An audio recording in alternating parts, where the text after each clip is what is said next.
Վարչապետը հայտարարում է, որ գների բարձրացման հետ կապված հանդիպումներն ու խորհրդարանում համապատասխան հանձնաժողովի ստեղծումը կարևոր դեր կխաղա նպատակին հասնելու գործում, իսկ գործընթացի ավարտին բնակչությունը պետք է սպասի մոտ ապրիլի վերջին,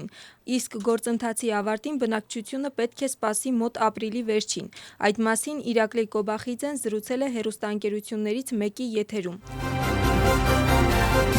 Հարցազրույցի ժամանակ վարչապետը զրուցել է բանավեճերի անհրաժեշտության մասին և հայտարարել, որ բանավեճերի մշակույթի վերականգնումը կարող է շրջադարձային դեր խաղալ պոլարիզացիային վերջ տալու գործում։ Ինչպես նշեց կառավարության ղեկավարը, ոչ ուշ, քանի 2 շաբաթում պետք է գոյություն ունենան ձևաչափեր և արդեն անցկացվեն տարբեր կողմերի միջև առաջին բանավեճերը։ Իրակլի Կոբախիձեի հայտարարությամբ կա ակնկալիք, որ արմատական ուժերը կրկին կփորձեն այս կամ այն ձևով խափանել առողջ քննարկումները, սակայն նրա խոսքով այս երկրում գոյություն ունեն մարդիկ, որոնք չունեն արմատական օրակարգ։ Կառավարության ղեկավարի պարզաբանմամբ պարտադիր չէ, որ քննարկումները տեղի ունենան միայն քաղաքական գործիչների հետ։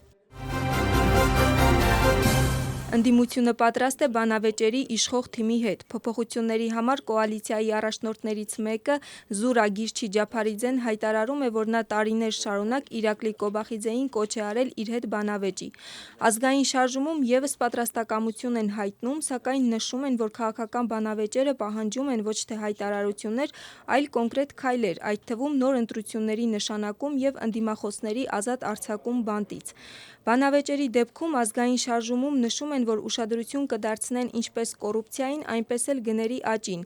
իսկ Գախարիա Վրաստանի համար կուսակցության ներկայացուցիչները ուշադրություն են հրավիրում ընդդիմախոսների արձագանքների վրա և հիշեցնում քննչական հանձնաժողովի նիստին Գեորգի Գախարիայի ներկայանալու վերաբերյալ ընդդիմության բացասական հայտարարությունները, սակայն բանավեճերին պատրաստ լինելու դեպքում Գախարիայի կուսակցությունը նույնպես կհայտնի իր պատրաստակամությունը։ Ստրասբուրգի դատարանը սկսել է 2024 թվականի խորհրդարանական ընտրությունների վերաբերյալ երիտասարդ իրավաբանների ասոցիացիայի կողմից ներկայացված բողոքների քննությունը։ Այդ մասին այսօր կայացած ճեպազրույցում զրուցել է Սաիան։ Ասոցիացիայի հայտարարությամբ Ստրասբուրգի դատարանը կարող է տվյալ գործին շնորհել էական ազդեցություն ունեցող գործի կարգավիճակ։ Ճեպազրույցին ասել են, որ հայցում ուշադրություն է դարձվել մի շարք հարցերի, այդ թվում Սաիայի համար հետաքրքրության առարկա է հանդիսացել, արդյոք խորհրդարանական ընտրությունների օրը խախտվել է քվեարկության գաղտնիության սկզբունքը։ Ճեպազրույցին ասել են, որ հայցում ուշադրություն է դարձվել մի շարք հարցերի, այդ թվում Սաիայի համար հետաքրքրության առարկա է հանդիսացել, թե արդյոք խորհրդարանական ընտրությունների օրը խախտվել է քվեարկության գաղտնիության սկզբունքը։ Ոչ կառավարական կազմակերպությունը նաև հարցեր ունի ընտրությունների օրը կիրառված քվեաթերթիկների որակի վերաբերյալ։ Թբիլիսիի քաղաքային դատարանում ընթացել է հոկտեմբերի 4-ին նախագահական պալատի մոտ տեղի ունեցած իրադարձությունների ժամանակ ձերբակալված 15 անձանց դատական նիստը, որտեղ մեղադրող կողմը ուսումնասիրում է ապացույցները։ Այսօրվա նիստին պետական մեղադրողը նախատեսում է հարցաքննել 5 վկա, որոնց թվում կլինեն նաև հապիտոսկոպիկ փորձագետներ։ Պաշտպանական կողմը վիճարկում է այդ փորձագետներից մի մասի իրավասությունը, համարելով, որ անձը, որը անցել է ընդամենը 6 ամսվա ստաժավորում, չի կարող համարվել իրավասու փորձագետ։ Պաշտպանական կողմի հայտարարությամբ գործի նյութերում առկա ապացույցներով չի հաստատվում իրենց պաշտպանյալներին առաջադրված մեղադրանքով արարքը։ Հոկտեմբերի 4-ին տեղի ունեցած իրադարձությունների կապակցությամբ ձերբակալված անձանց մեղադրանք է առաջադրվել ռազմավարական և առանձնահատուկ նշանակության օբյեկտների զավթման և շրջափակման փորձին խմբակային մասնակցությունը։ Իսկ Իա Դարախվելիձեն, Գեորգի Չախունաշվիլին և Եվա Շաշիաշվիլին ազատ են արձակվել գրավի դիմաց։ Ստրատեգիա Աղմաշենեբելի կուսակցության առաջնորդ Գեորգի Վաշաձեն լքել է Ռուսթավիի բանտը և լրագրողների հետ զրուցել հետագա ծրագրերի մասին։ 7-ամսյա ազատազրկման ժամկետի ավարտից հետո Գեորգի Վաշաձեն հայտարարել է, որ կշարունակի պայքարը և պատրաստ է նաև վարչապետի հետ բանավեճերի։ Ստրատեգիա Աղմաշենեբելիի առաջնորդին բանտի մոտ դիմավորել են ընտանիքի անդամներն ու աջակիցները։ Գեորգի Վաշաձեին ձերբակալել էին 2025 թվականի հունիսի 24-ին դատարանի որոշման հիման վրա խորհրդարանի ժամանակավոր քննչական հանձնաժողովի պահանջը չկատարելու փաստով։ Նրան նաև 2 տարով արգելվել է պետական պաշտոն զբաղեցնելը։ Ուկրաինայի նախագահը հայտարարում է, որ այսօր Արաբական Միացյալ Էմիրություններում կկայանա Ուկրաինայի, ԱՄՆ-ի և Ռուսաստանի աշխատանքային խմբերի հանդիպումը։ Եռակողմ հանդիպմանը ուկրաինական կողմը կներկայացնեն ազգային անվտանգության և պաշտպանության խորհրդի քարտուղար Ռուստեմ Ումերովը, նախագահի աշխատակազմի ղեկավար Կիրիլ Բուդանովը, նախագահի աշխատակազմի ղեկավարի առաջին տեղակալ Սերգեյ Կիսլիցան, ժողովրդի ծառա կուսակցության առաջնորդ Դավիթ Արախամյան և գլխավոր շտաբի պետ Անդրեյ Գնատովը։ Նրա խոսքով թիմերը 2 օր շարունակ կաշխատեն, իսկ եռակողմ հանդիպումից առաջ Արաբական Միացյալ Էմիրություններում տեղի կունենա Ուկրաինայի և ԱՄՆ-ի պատվիրակությունների հանդիպումը։ Վլադիմիր Պուտինի և ԱՄՆ-ի պատվիրակության միջև հանդիպումը եղել է բովանդակային, կառուցողական և ծայրաստիճան անկեղծ։ Այդ մասին հայտարարել է Ռուսաստանի նախագահի օգնական Յուրի Ուշակովը։ Հանդիպումը տևել է մոտ 4 ժամ։ Ուշակովը հաստատել է, որ այսօր Աբու Դաբիում տեղի կունենա Ուկրաինայի, ԱՄՆ-ի և Ռուսաստանի պաշտոնատար անձանց հանդիպումը։ Ռուսաստանի պատվիրակությունը կղեկավարի գլխավոր հետախուզական վարչության ղեկավար ադմիրալ Իգոր Կոստյուկովը։ Նրա խոսքով եռակողմ հանդիպումից բացի Կրեմլի հատուկ ներկայացուցիչ Կիրիլ Դմիտրիևը և ԱՄՆ-ի ներկայացուցիչ Սթիվ Ուիթքոֆը կանցկացնեն ԱՄՆ-Ռուսաստան երկկողմ հանդիպումը։ Նա նաև նշել է, որ Վլադիմիր Պուտինի և ԱՄՆ-ի ներկայացուցիչների միջև կայացած բանակցությունների ժամանակ հաստատվել է, որ առանց տարածքային հարցի լուծման անհնար է ակնկալել Ուկրաինայում խնդրի երկարաժամկետ կարգավորումը։ Կողմերը համաձայնել են, որ կշարունակեն սերտ շփումների պահպանումը ինչպես Ուկրաինայի, այնպես էլ այլ հարցերի շուրջ։ ԱՄՆ-ի անվտանգության երաշխիքների վերաբերյալ փաստաթուղթն ավարտված է, սակայն տարածքային հարցերը դեռևս չեն լուծվել, հայտարարել է Ուկրաինայի նախագահը Դավոսում համաշխարհային տնտեսական ֆորումում լրագրողների հետ զրուցելիս։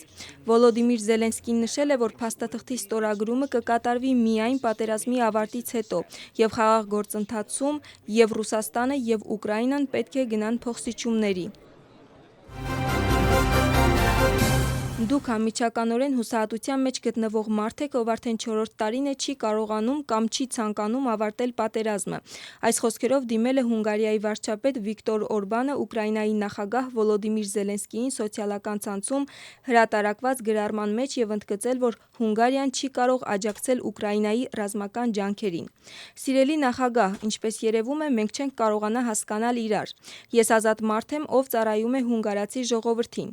Դուք անմիջականորեն հուսահատության մեջ գտնվող մարդ եք, ով արդեն 4-րդ տարին է չի կարողանում կամ չի ցանկանում ավարտել պատերազմը, այն դեպքում, երբ Միացյալ Նահանգների նախագահը ձեզ ամեն հնարավոր օգնություն ցուցաբերել է դրա համար։ Հետևաբար, որքան էլ ինձ շողոքորթեք, մենք չենք կարող աջակցել ձեր ռազմական ջանքերին։ Ուկրաինացի ժողովուրդը, իհարկե, չնայած ձեր զգուշությամբ ընտրված վիրավորանքներին, կրկին կարող է մեր հույսն ունենալ, որ մենք կշարունակենք ապահովել ձեր երկիրը էլեկտրաէներգիայով և վառելիքով։ Մենք նաև կշարունակենք աջակցել Ուկրաինայից ժամանած փախստականներին։ Մնացածը կյանքը կկարգավորի և բոլորը կստանան այն, ինչին արժանին է։ Մենք նաև կշարունակենք աջակցել Ուկրաինայից ժամանած փախստականներին։ Մնացածը կյանքը կկարգավորի և բոլորը կստանան այն, ինչին արժանի են, գրում է Վիկտոր Օրբանը։ Գրենլանդիայի վարչապետը հայտարարում է, որ ինքնիշխանությունը նրանց կարմիր գիծն է, և նրանք չեն կարող խատել այդ գիծը։ Նրանք պետք է հարգեն տարածքային ամբողջականությունը, միջազգային իրավունքը և ինքնիշխանությունը։ Յենս Ֆրեդերիկ Նիլսենը նաև ընդգծել է, որ հույս ունի Միացյալ Նահանգների հետ երկխոսության, համագործակցության և փոխադարձ հարգանքի վրա հիմնված հարաբերություններ հաստատել։ Նա ասում է, որ դեռևս տեղեկացված չէ Դոնալդ Թրամփի կողմից հայտարարած համաձայնագրի բազմաթիվ ասպեկտների մասին և ընդգծում, որ այս հարցով Դանիայի և Գրենլանդիայի ներկայացուցիչների աշխատանքային խումբը կաշխատի։ Նրա խոսքով Գրենլանդիան համաձայն է կղզում ՆԱՏՕ-ի ռազմական ներկայության ավելացմանը։ Եվրամիությունը հաջողությամբ կարողանում է պահպանել ամուր դիրք ԱՄՆ-ի հետ Գրենլանդիայի հարցում, հայտարարել է Ուրսուլա ֆոն դեր Լայենը Եվրոպական խորհրդի արտակարգ գագաթնաժողովի ավարտից հետո անցկացված մամուլի ասուլիսի ժամանակ։ Նրա խոսքով Եվրահանձնաժողովը մոտ ապագայում կներկայացնի Գրենլանդիայի համար նշանակալի ներդրումային փաթեթ։ Իսկ Եվրոպական խորհրդի նախագահ Անտոնիո Կոշտան ընդգծել է, որ դրականն այն է, որ ԱՄՆ-ի կողմից մաքսատուրքեր չեն սահմանվելու։ Գերմանիայի կանցլեր Ֆրիդրիխ Մերցը շնորհակալ է Դոնալդ Թրամփին Գրենլանդիայի վերաբերյալ դիրքորոշման փոփոխության համար։ Մերցի խոսքով ՆԱՏՕ-ն ամենահաջողված քաղաքական դաշինքն է, որը երբևէ գոյություն է ունեցել Եվրոպայի եւ Ամերիկայի միջև։ Գերմանիայի կանցլերը նշել է, որ Հյուսիսատլանտյան դաշինքը կապողողակ է Եվրոպայի եւ Ամերիկայի միջև։ Անկեղծորեն հույս ունեմ, որ կկարողանանք պահպանել այս դաշինքը, հայտարարել է Մերցը։ Գերմանիայի Դաշնային Հանրապետությունում կանաչ շաբաթ ցուցահանդեսում 15 վրացական ընկերություններ դիտորդներին ներկայացրել են իրենց արտադրած գյուղամթերային արտադրանքը։ Վրացական պավիլյոնում հյուրերը հնարավորություն ունեն ճաշակելու տարբեր ընկերությունների կողմից արտադրված գինի, սպիրտային խմիչքներ, օրգանական հյութեր, մեղր, թեյ, մրգի եւ բանջարեղենի պահածոներ։ Կանաչ շաբաթը աշխարհում ամենախոշոր ցուցահանդեսներից մեկն է, որն ընդգրկում է գյուղատնտեսության, սննդի եւ այգեգործության ոլորտները։ Միջազգային ցուցահանդեսը բացվել է հունվարի 16-ին եւ կավարտվի հունվարի 25-ին։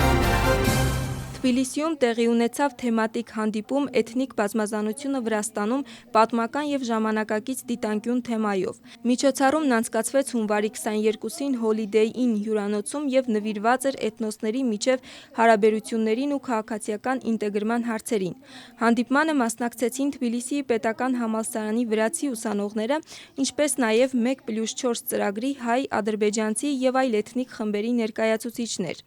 Մասնակիցները ներկայացրեցին շնորհանդեսներ էթնիկ փոքրամասնությունների պատմության, մշակույթի,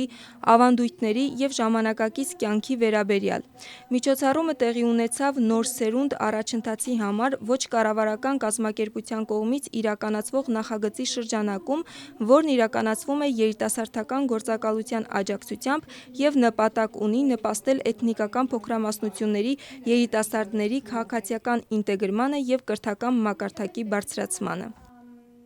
Նոր սերունդ առաջընթացի համար կազմակերպությունը Վրաստանի երիտասարդական գործակալության կողմից աջակցվող նախագիծ է իրականացնում վրացի ուսանողների միջէթնիկական հարաբերությունները եւ քաղաքացիական ինտեգրացիան խթանելու համար։ Էթնիկ եւ կրոնական բազմազանությունը Վրաստանի հարստությունն է, քանի որ էթնիկ խմբերը Վրաստանում խաղաղ ապրել են միասին դարեր շարունակ, եւ սա իսկապես հպարտության առիթ է։ Այսօրվա մեր հանդիպումը հնարավորություն է տալիս տարբեր էթնիկ խմբերի ներկայացուցիչներին ներկայացնել իրենց պատմությունը, ավանդույթները եւ մշակույթը վրացական եւ այլ համայնքների երիտասարդներին։ Սա առաջին անգամն է, որ մասնակցում եմ նման նախագծի։ Ես ուրախ եմ լինել նման նախագծի մի մասը։ Վրաստանը, ինչպես գիտեք, հանդուրժող երկիր է, եւ տարբեր ազգությունների եւ հավատքների մարդիկ ապրում են, գոյակցում եւ աղոթում են կողք կողքի Վրաստանում։ Նրանց համար շատ կարեւոր է լավ հարաբերություններ ունենալ միմյանց հետ։ Այս նախագիծը տարբեր լեզուների, ազգությունների եւ հավատքների մարդկանց համար, այսպես ասած, լավ հարաբերություններ հաստատելու եւ նոր գիտելիքներ ձեռք բերելու միջոցներից մեկն է։ Այսօր մենք ունենք թեմատիկ հանդիպում Վրաստանի էթնիկ բազմազանության վերաբերյալ։ Ինչպես գիտեք, էթնիկ բազմազանությունը Վրաստանի պատմական իրականությունն է։ Այսօր վրացիների հետ միասին մենք այստեղ ենք նաև էթնիկ փոքրամասնությունների ներկայացուցիչներս եւ մենք զեկույցներ կունենանք մեր ազգային պատկանելության մասին։